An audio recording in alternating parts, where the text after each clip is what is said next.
empty. Man, get me some pepper in a can. It lasts longer. And I ain't got to do all this goddamn twisting. And get the salt in the box. Fuck that Himalayan pink salt and shit. We not in the Hemis. It's America. Get us the plain old slavery salt. That's all. No, wait. He bought y'all some the pepper that with the grinder on it and the salt with the grinder. Yeah.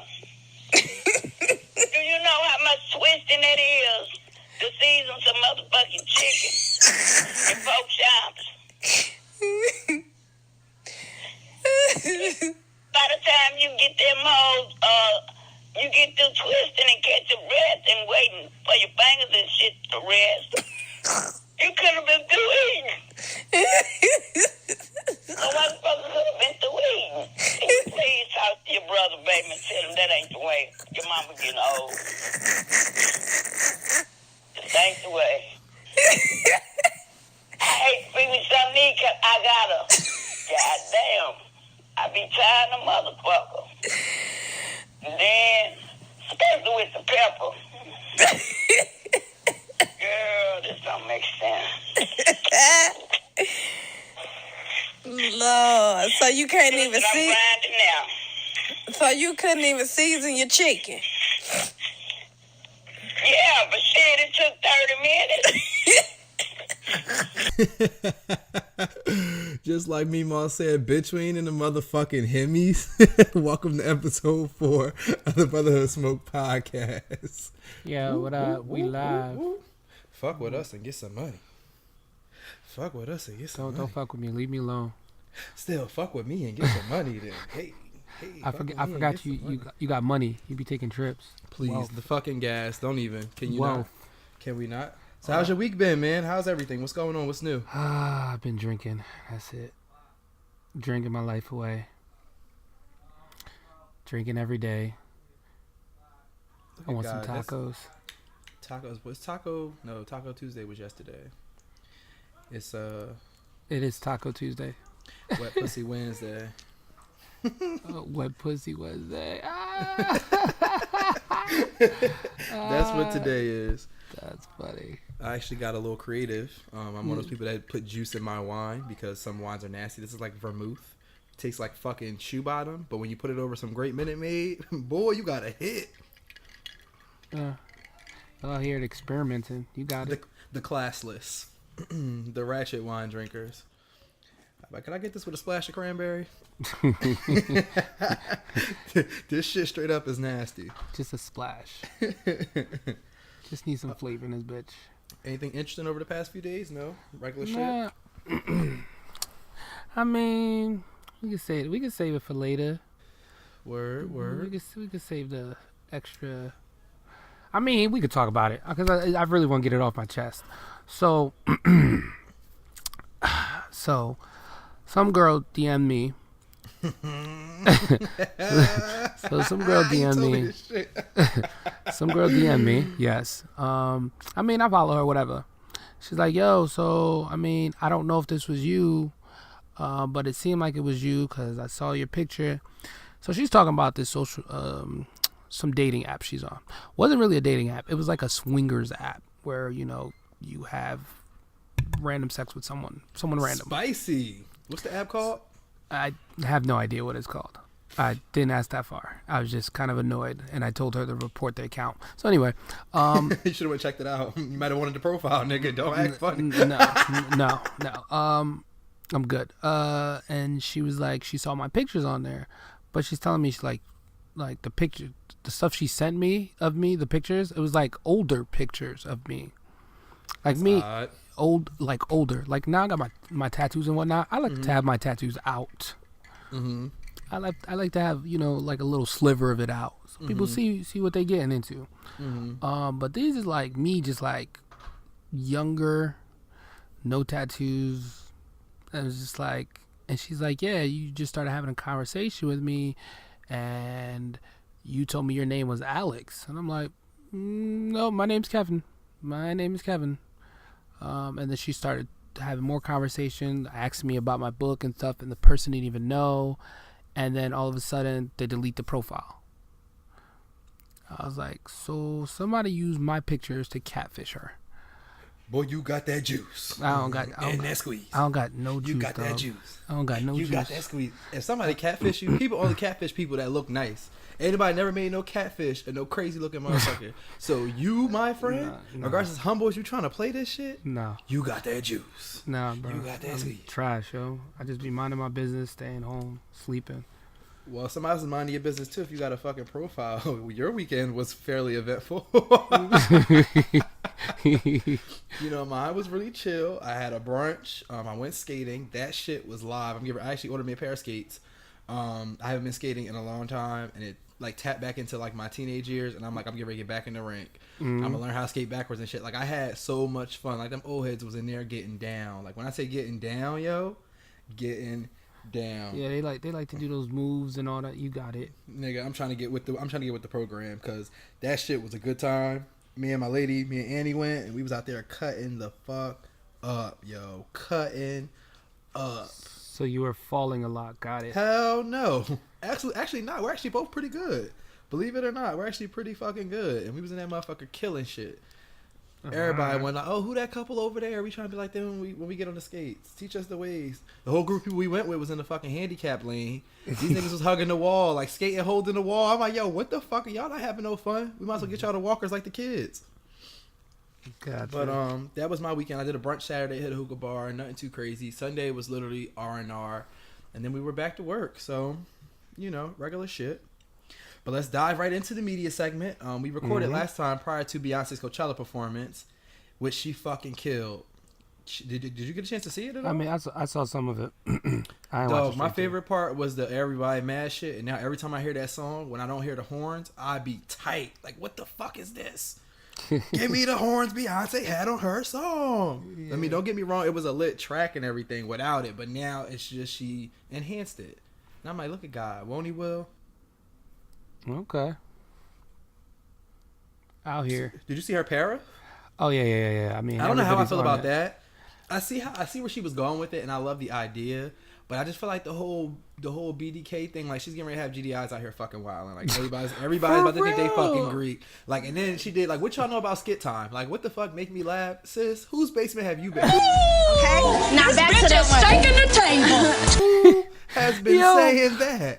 Who said that? When I watched that, I was sitting here like, oh no, here now everybody's gonna be thinking they like part of her line or something. They got a line name. Yeah, well, I'm a new initiate. Like, sit the fuck down. Y'all wouldn't pledge a real fraternity or sorority on y'all campus. Sit the fuck down. But you want to be part of Beyonce's. Got it.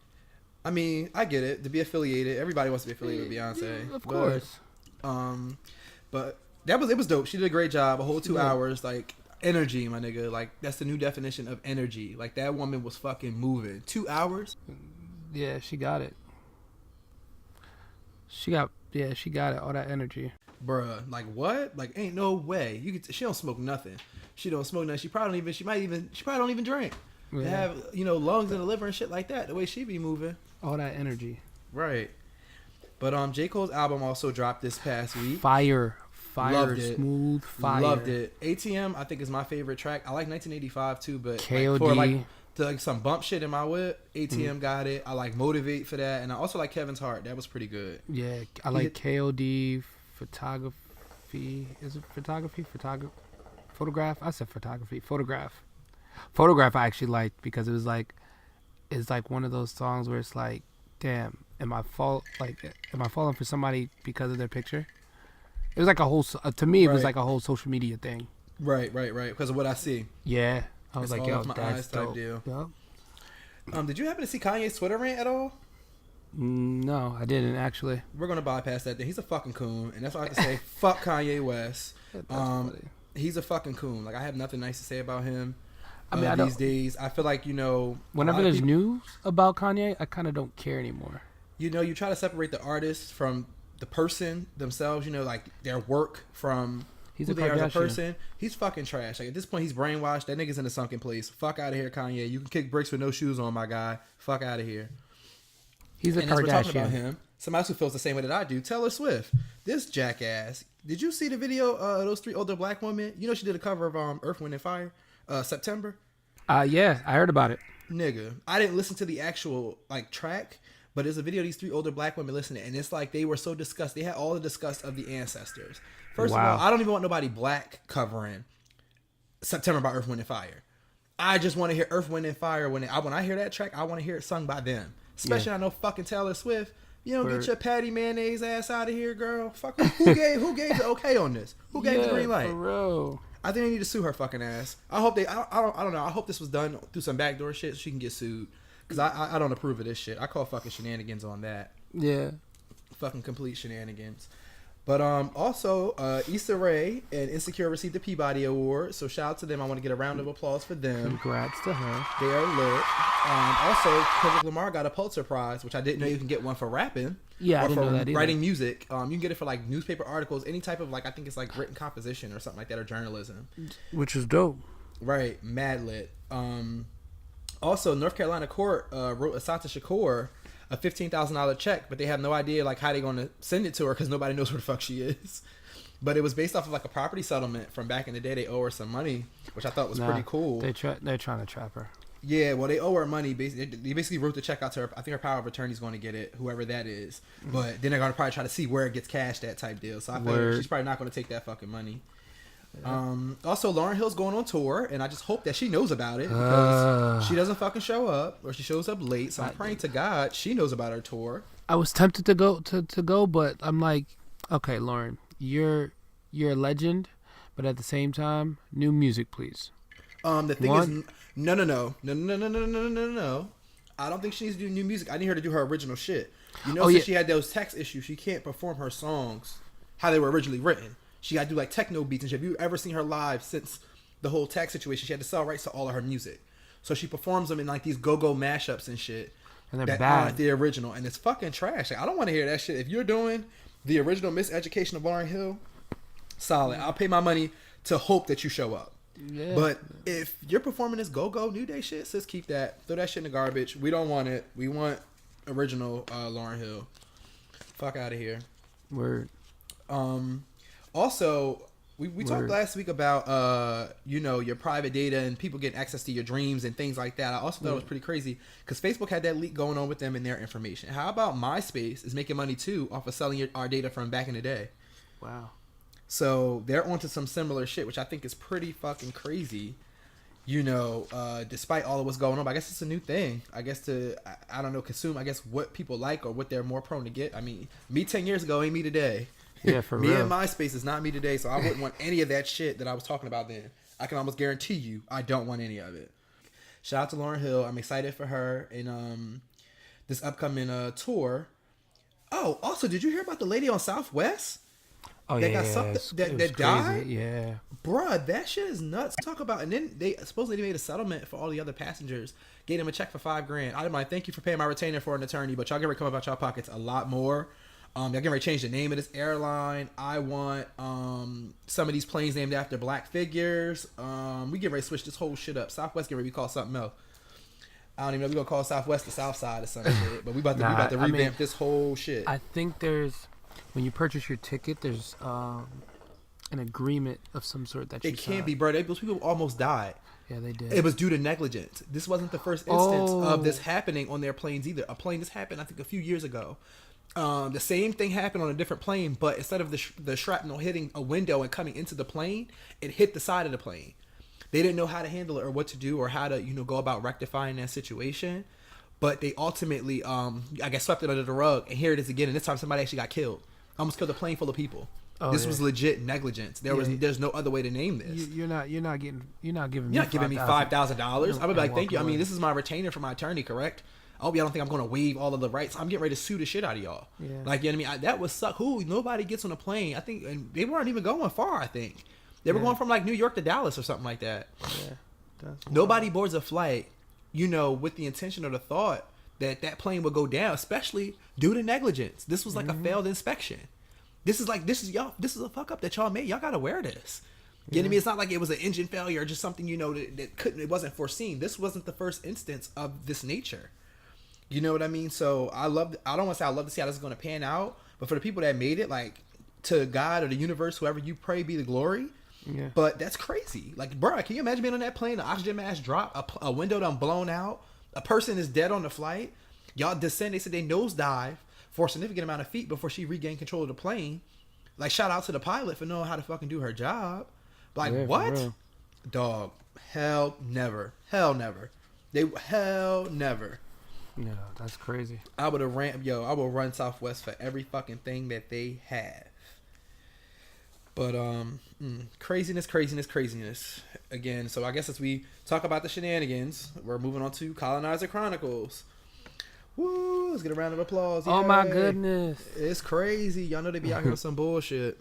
For real. So the team we talked about, Michael Brown, he actually demanded an apology from the anchors at Fox News who criticized them. They did an interview with him, I guess, to clear the air or whatever. And he's not giving them rights to release this video until he gets an apology. He said, basically he feels like he deserves it. He worked hard. Mm-hmm. And it's ridiculous that, he applied to 20 schools and they claim to be taking it away. Like, clearly they don't know how college works. He said it was a little obnoxious to them. Like, you know what I mean? He said, I didn't take a spot from anybody. I worked hard for every spot that I got. Like, you know what I mean? Where's the human decency at? Yeah. He said they apologized. He said his accomplishments aren't up for debate. And he hopes that they learned a valuable lesson. Moral of the story, I'm not the one. Yeah. Come correct. I mean, I don't even take Fox News serious. Like, their legitimacy, like, has disappeared, has greatly, like, diminished. They're a joke. Yeah, they don't really report on anything.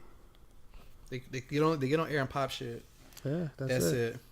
Get on air and pop shit. Up next, I read an article this past week called "I Don't Trust White People in Black Spaces," and I don't call the cops on them, but perhaps maybe I should. And I read this article and I thought it was a really good read because it's kind of like, I feel like black people are so welcoming and susceptible to allowing, other people of other cultures into our spaces. Yep. Whereas we can't even go to Starbucks for, 120 seconds without the police being called on us. Word. We can't go to our gym at LA Fitness where we've been a member for several years without the police being called and people talking about we haven't paid. What fucking membership at a gym have you ever heard of where people just come in and waltz freely without paying? If I didn't pay, I wouldn't even have got through here to get to where I am. And I swiped in and you call the police on me and I've been a member here for X amount of years. I came into Starbucks. I was waiting 2 minutes for my colleague to come here. And this is what you do? You get what I'm saying? But here we are. We're welcome into White Ben or White Joan to come into, our spaces. And I'm suspicious of them. Yeah, and that's a crazy thing. It's like, I mean, I'm happy that Starbucks is doing what they did. I'm happy that LA Fitness, they fired the manager. They fired like 2 other employees. Well, Starbucks didn't fire that man. He's not fired. Manager? They let him resign. He didn't get fired. They cleaned it up. That was the initial report. Yeah. They actually let him resign. Yeah. They did not fire him. I mean, it's a lot of things. Didn't you just hear about the girl that was using the N-word just because it was in songs? Yeah, this was the girl. This was that Willie P. or Penn State, right? I think it was Willie P. I think it was Willie P. It was Willie P. It was Willie P. And she was on like. But dog, did you see her apology? She did an apology the day before, and then today put a video out. Since the school said they're not going to do it, then put a video out like, if you don't like what I had to say, you don't have to follow me. Energy shifted, and that's another thing. People use white tears as a fucking weapon. Like they use white tears as a weapon or a shit to play victim. Kiss my ass. Them tears don't mean shit. If she was black and was spitting out derogatory terms, bruh, it would have been a rap for her. That university would have disassociated themselves from her, with her. They would have threw the book at her. They would have found some way to remove her from being affiliated with that university. Yeah. But yet I cry white tears and scream, oh my God, I made a stupid decision and put a punk ass apology out to save face. And then literally when y'all tell me y'all not going to penalize me, a day later my energy is on some other shit. That's really how you felt? Honestly, this is why I need to put hands on this bitch. Like, watch your mouth or I'm going to watch it for you. You know what I mean? Hold your bottom lip since you popping hot shit. You got so much to say, Sarah. You know what I'm saying? That shit is crazy. Fucking crazy. But again, like I said, it's crazy how we black people, again, in white dominated spaces, we can't carry ourselves a certain way. We're seen as a threat and the police are called on us. Why don't we start doing the same shit to them? You know what I mean? Debbie, what the fuck do you want with Hakeem? Like, you know what I mean? What are you dating him for? What do you get out of this? What throw do you get? You know what I mean? And those people who advocate, like, openly advocate or be pressed as hell to say, oh, I have black friends. Like, girl, what the fuck do that mean? That don't mean you ain't racist. You know what I mean? That don't mean subliminally you don't say shit when you get upset. You know what I mean? Piss somebody off and you'll find out how they really feel about you. But there was also a black teen that was shot at after asking for directions. He missed his school bus. Did you hear about that in Detroit? Yeah. They're charging that man with attempted murder. Yeah. Thank God. But I'm kind of like, yo, what the fuck? Like, he's a retired firefighter. Like, these are the people put in positions to protect and serve the public. They're put in roles where they're supposed to protect us. You know, save us. You know what I mean? If I have a fire in my house, I don't want this motherfucker coming to put the fire. He's shooting at me if I came and ask for directions. He might leave me in the fucking house. Y'all done sent him in to come get me? I'll take my chances climbing out this motherfucker by my damn self. Let me grab my sweats and a jacket. And that's the crazy thing. And people find that, like, white people find that shit so, like, okay. Like, oh, what? I mean, was he doing things threatening? He's black. He might have done something threatening. No, or they'll say, you know, or well, it has to be another side to the story. Like, no, that's the issue. 9 out of 10, there's not another side to the story. There is no other side to give you. This is legit. This kid came and knocked on the door. He asked. He said he knocked on the door and the lady yelled at him, "Why are you trying to break in my house?" He said he was trying to explain to her that he was trying to get directions to Rochester High School, and she kept yelling. He said that the man came to the door, grabbed a gun, and opened fire as he walked away. Thank God he wasn't hit. Like, he said, when the guy grabbed the gun, I started to run, and that's when I heard gunshots. He said, I'm just happy I didn't become a statistic. Yeah, that's I fear that too. Like, bro, like this is just being black and asking for directions. He knocked on the door. It ain't like he was looking through y'all windows or he was trying to get in your house. He asked for directions someplace and was shot at. What the fuck? Like, what in the white fuck kind of shit is that? What is that? What is that? Now imagine if this man was black. He wouldn't even be alive to get charged with attempted murder. They would have took him out. Yeah. And you know, we came up with the details later. But you know, it's the world we live in. Unfortunately. Also, members of Omega Psi Phi have been rallying outside that Philadelphia Starbucks to protest that unjust arrest of their brother, Rashawn Nelson, the black gentleman that was arrested at the Starbucks in Philly. I'm here for that, and I knew there was going to be black backlash, and I also knew that their fraternity was going to rally behind this cause, you know, and stand up, you know, for what's right. And I hope that, you know, they get a just outcome. You know, the CEO, like, he wants to meet with them and this and that, and it's kind of like at the end of the day, ultimately, that shit doesn't even matter. You know what I mean? And they're talking about they're closing for diversity training. They're gonna shut down that particular Starbucks, I think. Honestly, what is one day of diversity training going to do? That's just like any training you get at your job to perform better.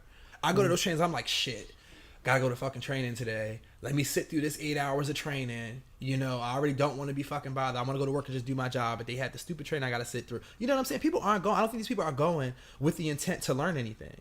You know what I mean? And I don't know what other way we could go about, you know, getting people to, I guess, be accepting and learning other cultures, and that black people aren't a threat. But this is 2018, and we are still trying to prove these things that were modeled back then. This is a member of a fraternity. He clearly attends a university or have attended a university and went to a Starbucks and was, you know, villainized for coming in there and not ordering anything, which people come into coffee shops and do that shit all the time. You know what I mean? I see white people populate Starbucks all the time. Don't buy anything. Sitting there on their computer, on their iPad, or whatever they're in there to do that evening, and they don't buy anything to eat or drink while they're there. You know what I'm saying? So to me, Starbucks, y'all on the fucking list. I will not be shopping back there. Y'all will not get any more of my black dollars ever again. And I loved me a Passion Tea lemonade, light ice, light and sweet. Word. But fuck y'all, I won't be coming back ever. I don't really drink their coffee because it tastes like gasoline. But I for damn sure won't be coming back there for a goddamn thing, and I can guarantee you that. Word. We're going to move on to our Get It Off Your Chest segment of the show, which is the segment where I feel like, you know, this is where we come to talk our shit. Like, we don't talk shit in the other segments, but I'm going to talk my shit about something else here. This week, I'm going to talk about commuting. Oh, the beautiful daily event of commuting. If you commute into New York, I want to sincerely say fuck you from the bottom of my heart. Because you're probably one of the rudest motherfuckers I encounter every day, which has turned me into a savage on my commute. I used to smile and say good morning to people, you know, look forward to heading to work. These days, I dread it. Every fucking day, I'm on a path on some knuck if you buck type shit every morning. Word. You know, daring somebody to do the wrong thing, you know, giving me a reason. Like, I've been operating as of late on my commute on a wish a nigga would aesthetic. And, you know, I actually enjoy it because people haven't really been more prone to try me as of late. With this aura or this vibe I've been giving off, my face is fucked up the whole ride. Like, people just give me my respective space. And I like that. I think I'm becoming a true New Yorker, which I'm ashamed to say because I can't fucking stand them. However, you know, it is what it is. You know, one day I get on the fucking train. I get on the train like the end of the day. And this is the end of my tail end of my day commute home. And this man, me and him are like, I guess he's trying to get on the train. I'm trying to get on the train. So you had a bum rush to fit. You know how the path is. Like, Yep. You know, everybody and their mom is just trying to get on. Personal space isn't a thing. Respect isn't a thing. Everybody's throwing bows because everybody wants to get on this train.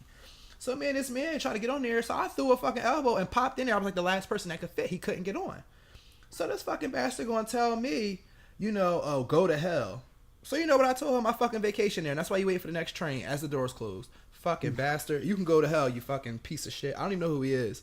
I wish I would have got his name. He was like, oh, you can go to hell. Nigga, I vacation there. I'm there on weekends. Fuck out of here. I mean, that's the worst thing about commuting on the path or just taking everyday transit. Just that people just try to pack on to that. Because everybody wants to get there, and I understand that. But if you're more respectful, I feel like people be more susceptible to letting you on or making room for you.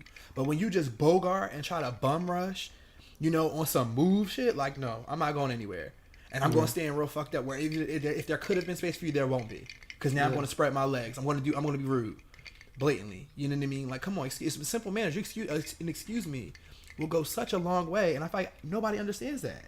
Word. But it will go such a long way. Simple please and thank yous. Come on, y'all. Let's use our manners. Let's make the commute a little more peaceful. But that's what I need to get off my chest today. So to everybody commuting in New York, like I said before, there's a special place in hell for most of y'all.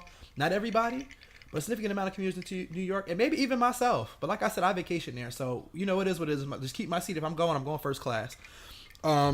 Word. But anyway, on to the next segment. We're going to talk about our black trailblazers. And I want to shout out my frat brother, James Shaw Jr., first and foremost.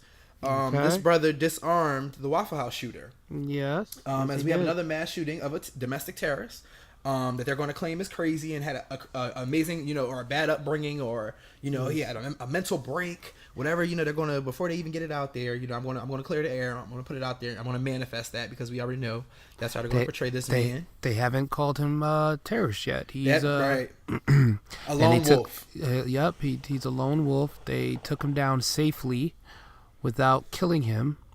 After he killed 4 people. After he killed 4 people. A black man had a cell phone in the backyard and was gunned down. Didn't hurt nobody. Didn't kill nobody. And was gunned down. Y'all, so my thing is, you arrest black men because you were fearful of your life. Police officers, please take note. You fear for your life from a black man who hadn't hurt or killed anybody. This white man killed 4 people and was apprehended and taken in to be charged. What the fuck? What's the method to the madness on this one? Somebody please enlighten me. Riddle me this. What, like, why isn't he dead? Why the motherfuckers that y'all need to be gunning down out here, y'all aren't. But innocent black people, you know what I mean, we're being hunted. You know what? Yeah. Anyway, back to Brother Shaw. He's from Tennessee. He's being held a hero after disarming the Waffle House shooter. Early Sunday morning on April 22nd. They said he's raised over $90,000 for the 4 victims' families since the event. He created a GoFundMe campaign asking for $15,000 the same day of the shooting. By Tuesday, more than 2,500 people donated, and he greatly surpassed his goal. That is an alpha man. That is a alpha man. Yeah. Came in, you know, took care of business, made some things happen. This is all in the span of a day. At 3:25 in the morning, he entered the culprit. His last name is Rain King. Entered Antioch, Tennessee Waffle House armed with an AR-15 assault rifle. Shaw was there with his friends before the shooting began. The incident claimed the lives of 4 people and injured 4 others. You know, he said he's heartbroken for the people who've lost their lives. You know what I mean? And people are saying they're very proud of him, you know, for stepping up. And he put his own life in danger. He burned his hands really bad, actually, for grabbing the barrel of the gun and rushing the guy when he rushed the guy. And I'm just kind of like, that's crazy. That's bold. That's very, very bold. You know, you never know how you react to a situation. I mean, but again, fight or flight is what kicked in. You know what I mean? He could be next. I guess the guy, they said he was reloading his weapon when Shaw took him down. I just think that, I mean, some people's reaction, sometimes they don't know what to do. And for him to keep his composure and go for it, I mean, it was like him, or it was probably on some you or me type shit. Like, give me think about that. I'm not about to sit here and give you, you know what I mean? I got an open opportunity to take you the fuck out. It's going to be you or me. Oh, you about to get this ass whooping. You about to earn this. I'm getting ready to tap that ass real quick. Yeah. So our next story is going to be, we talked about Assata Shakur earlier this evening. So it's going to be about the Assata's Daughters, which is a empowering black urban farmers organization out of Chicago. They're planning to offer free produce to neighbors all summer. Assante's Daughters is a Chicago nonprofit grassroots organization. It's always been here for black folks, particularly black women. In addition to advocacy, the organization offers 3 ongoing free community programs that assist Chicago's Washington Park neighborhood. One is the Community Garden, which highlights self-sustainability as an integral part of black liberation. Love that. Let's grow our own shit, have our own shit. Yeah. You know, let's keep our black dollar within the black community, which I think is amazing. So shout out to Ashanta's Daughters in their Community Garden. We're going to also shout out Trevor Noah. He launched a foundation to aid underprivileged children in South Africa. He said it's been his dream for many years to help underprivileged children get an education they deserve. He's actually South African born, which I didn't know. Oh, you didn't know that? No, I did not know that. The comedian and host of The Daily Show launched a foundation to help the most vulnerable children in South Africa last week. It's a nonprofit organization which provides orphan children with educational opportunities and social capital to help them pursue career opportunities after high school.